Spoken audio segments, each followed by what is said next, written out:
wasn't supposed to be like this. In and out, they said. A show of force, they said. The Hellgast war machine was destroyed on Vecta, and you guys just need to sweep it up, they said.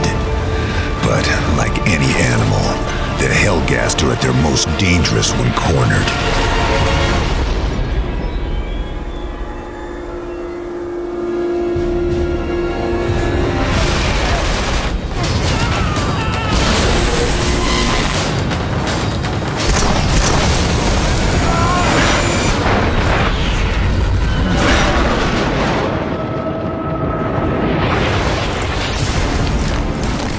Killzone 2, we have created a world that is very hostile to you in many different ways. But at the same time, we've created a world that is very real and very believable. When we started developing the world of Helgen, we really started at the basis for almost anything we design. And the basis is basically the Helgas themselves, their ideology, their politics, and that goes for anything in the world, from their cars till their vehicles, from the houses that they build. Everything's kind of built from this ideology upwards. We decided to host Killzone 2 entirely on Helgen, which is an alien planet, but it still looks very eerily familiar.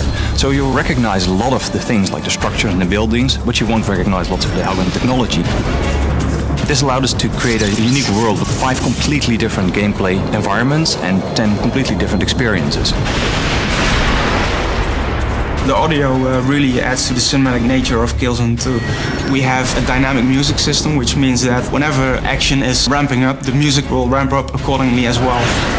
Previous games we were limited by memory, the number of sentences we could trigger, but this time we stream it all from the Blu-ray, which adds to the variety, and the player won't keep hearing the same sentences over and over. Colonel Radek. The one thing that we're all kind of looking for, and a lot of people are talking about scale, for us it's much more about density. Everything in the world has to be extremely dense, the experience has to be dense, the action has to be dense. You know, you can look at the world and it can be very large, but it can still feel empty.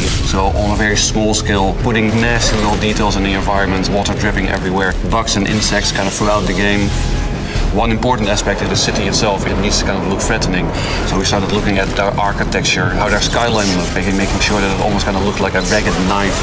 For Killzone, we've taken inspiration from the great totalitarian 20th century regimes.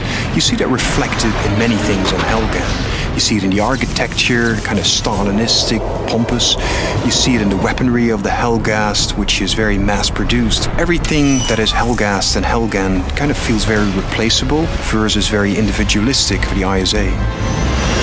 The main thing about Killzone is immersion. Everything that we do, we want to kind of really immerse the player in the experience. We always wanted the Hellgast to be very menacing, and we needed to have a world that fit very well with that character. So we started looking at making everything be very scary, very hostile, very threatening.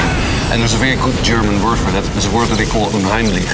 Unheimlich basically means unhomely. And that's the sense that we wanted to give the player. This is really somebody else's society, somebody else's world. You're not welcome here.